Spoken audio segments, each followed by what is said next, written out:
everyone, and welcome to August 15th General Hospital recap. As always, don't forget to subscribe so you don't miss any of our videos or recaps. So real fast, I'm going to switch this to black and white because the red umbrella is making my skin look crazy tan. But I've been drinking water, so it's a little messed up on the inside.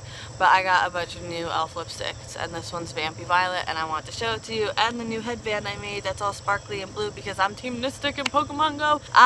Black and white, where everything looks like a film noir. So let's get right into it. If you didn't watch yesterday's, this is the second to last mass upload. I know I have my work cut out for me over the next 2 days editing all these. I have 4 more General Hospitals because as soon as I catch up, they keep airing more. But come September, we are going to be on a daily basis. At Ava's, Ava is contemplating the idea of using the Valentine referral.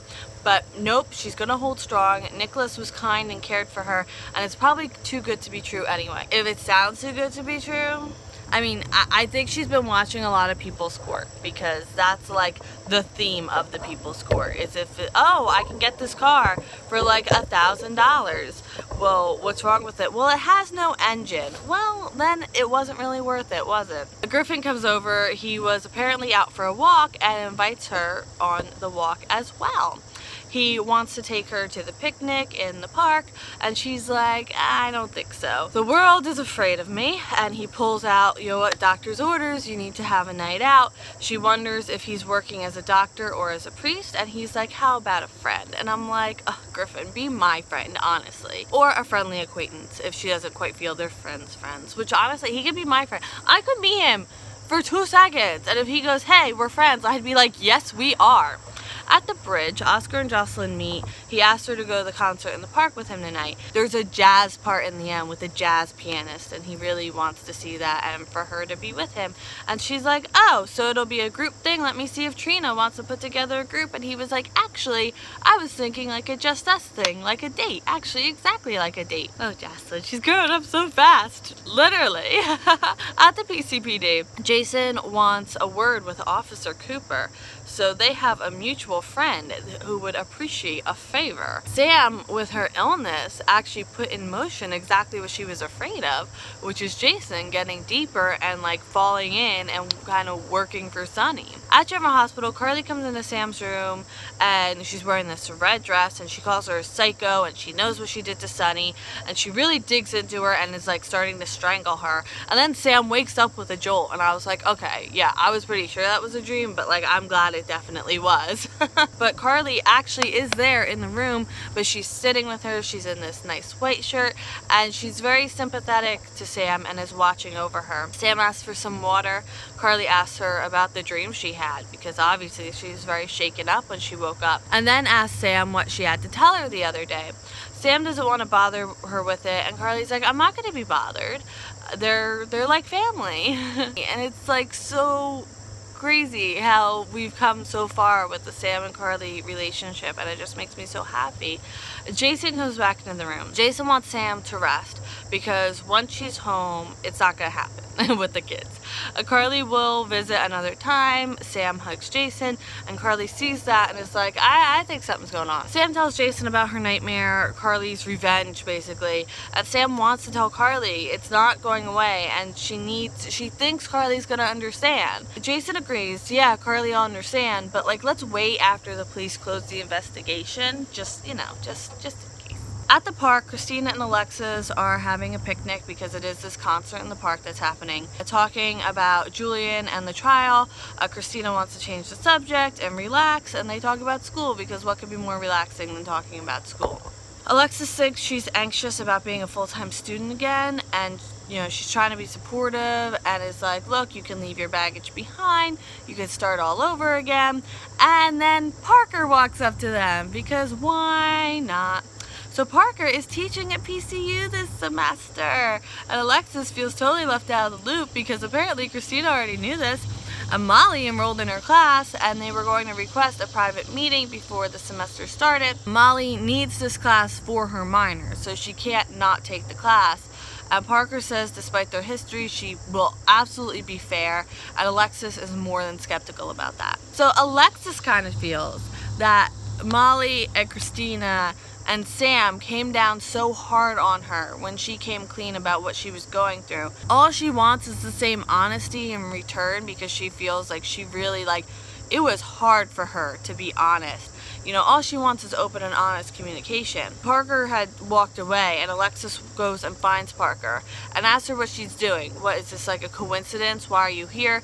Parker claims she didn't know that Christina was going to be there. This school offers tenure and they have a great English program. Alexis is like, why wouldn't Christina go to school in her hometown? Like, Christina has more of a chance of being here than you do. And how does her wife feel about this? And then Christina comes over and is like, Ma, enough, like enough already. Parker doesn't mind, she gets it, she like totally 100% gets it. She's gonna get going because, you know, she doesn't want to cause problems. And Christina and Alexis really get into it. Christina doesn't want to be seen as a victim, especially in this situation. She made bad decisions, and just because Alexis can't own up to her own bad decisions doesn't mean that she can't. And Alexis is like, you know what, I'm just gonna go. I'm just gonna go. Also at the park, Nell and Michael are at the concert. Nell's phone rings. She apparently has to go. It was the police. They have questions about Sunny's shooting. Jocelyn and Oscar run into Nell and Michael, and Michael says that she has to tell the truth about the shell casing. Nell has covered as long as she could, but now the police are involved and they can't be lying to the police. Michael feels that Carly's going to understand. Nell got called into the police station. She's not going to perjure herself. And Oscar offers to go too, because he did find the casing and he's ready to accept any consequences for what he did. And the police just want the facts. Like, they're not looking to punish anyone. And Jocelyn gives him the necklace and he and Nell go together. Michael tells Jocelyn the longer something is hidden, the worse the fallout is. Which, honestly, they should have all learned that lesson because of what Nell did. Hey! Wouldn't it be better if the truth about the necklace came from Jocelyn? Also at the park, Griffin and Ava set up their little picnic. Not really a picnic. They're sitting on a blanket. To me, that's a picnic. Picnic doesn't even have to include food. As long as you're sitting on a blanket in grass, you're at a picnic. They joke around. They have a serious conversation about people and how this is her new normal until it's not. And she says, maybe this doesn't have to be my new normal. She's researched cosmetic reconstruction. He tells her to be wary. He says if she finds something she wants to explore, bring it to him and they'll explore it together. She brought a flask because she's Ava. She gave Alexis a lot of grief for what Alexis was drinking and or tempted to drink afterwards. But again, that's none of my business, I guess. Griffin partakes in the flask too, and he got stung by something, like a bee. Honestly, I think it's a wasp, but they say it's a bee. She looks on his shoulder where he got stung, and it appears he's minorly allergic to bee stings. What are the chances? Back at Ava's, Ava brings Griffin back to deal with the bee sting. She has this lavender oil home remedy that she used to do with Kiki all the time, so she's going to show him that. At Sunny's, Dante says that they have information posting on the dark web, and they found a vendor. The truth will come out. Sunny still stonewalls. Dante is as determined as ever, and he heads out. Carly comes by. She tells Sunny about Sam and the nightmare and Jason shutting down like the whole visit, and almost like he was protecting Sam from her. And Carly feels she's out of the loop, like something, she is not being told something. So Sunny says he does have something he needs to tell her. He was just waiting for things to calm down. And then Jocelyn and Michael come in because it's like the bad timing day of General Hospital. Jocelyn tells her about the shell casing that Nell was covering for her, and Oscar found the casing when they went to the distillery. Sunny cuts in. He appreciates and is grateful because they saved his life. Carly just wants honesty, but Jocelyn isn't off the hook. She can't go back to the concert and is going to be home all weekend.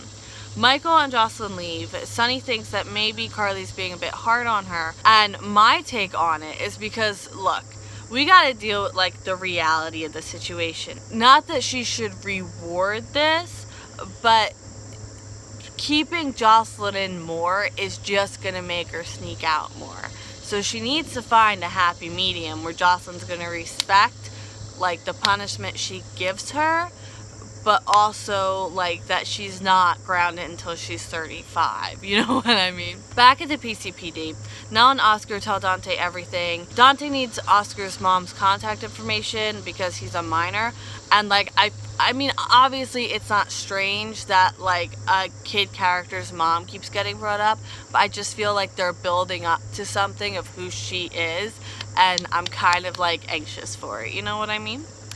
The feds dropped off the vendor, and Dante questions him. He won't say anything, and Dante only wants to know who he sold the gun to. Like, he's not looking to make this guy go to jail for life. He just wants to know who he sold the gun to. At the very least, can he have a description of the man who bought the gun?